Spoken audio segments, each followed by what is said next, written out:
রান্না করব পনির দু পেঁয়াজা। পনির দু পেঁয়াজার জন্য লাগছে পনির, তারপর লাগছে পেঁয়াজ বাটা, লঙ্কা বাটা, আদা বাটা, রসুন বাটা, আর লাগছে টমেটো বাটা।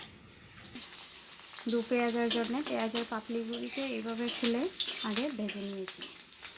এইটুকুই ভাজবো, আর একটু বেশি ভাজবো না। এবার নামিয়ে নেব।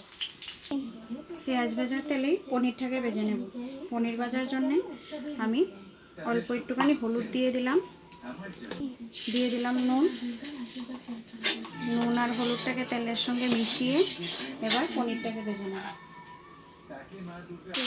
দিয়ে দিলাম পনির। এবার একটু নেড়ে চেড়ে হলুদ লবণটা মাখিয়ে নিলাম। এবার হালকা পনিরটাকে ভেজে নামিয়ে নেব। এই যে এক পিঠ হালকা করে ভেজে নিয়েছি, ও পিঠটা হালকা করে ভেজে নিলে নামিয়ে নেব। পনির ভাজি হয়ে গেছে, নামিয়ে নিচ্ছি। তেল গরম হয়ে গেছে, দিয়ে দিচ্ছি পেঁয়াজ কুচি। পেঁয়াজটাকে হালকা ভেজে নেব। দিয়ে দিচ্ছি গোটা তেজপাতা, মানে একটা তেজপাতা দিয়ে দিলাম। এবার দিয়ে দেবো মশলাগুলো। দিয়ে দিচ্ছি আদা বাটা,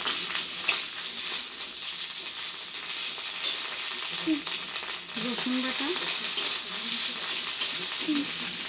পেঁয়াজ বাটা, লঙ্কা বাটা। হালকা কষানো হয়ে গেছে, একটু জল দিয়ে ভালোভাবে কষিয়ে নেব। দিয়ে দিচ্ছি কাশ্মীরি লঙ্কা গুঁড়ো, হলুদ গুঁড়ো। মশলাটা কষানো হয়ে গেছে, দিয়ে দেব টমেটো বাটা।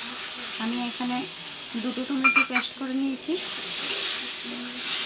এবার আর কিছুক্ষণ ভালোভাবে মশলাটাকে কষিয়ে নেব। জিরে গুঁড়ো, ধনে গুঁড়ো, এবার কষিয়ে নেব। দিয়ে দিচ্ছি জল।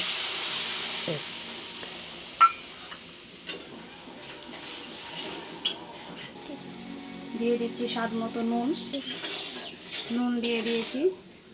ঝোলটা ফুটতে শুরু করেছে, দিয়ে দেব পনির। দিয়ে দিচ্ছি পনির আর পেঁয়াজের পাপড়িগুলি। এবার অল্প জাল করে গরম মশলা দিয়ে নামিয়ে নেব।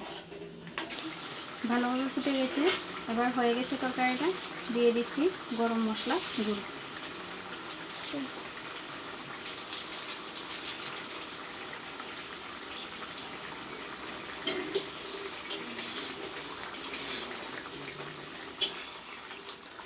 এবার নামিয়ে নেব।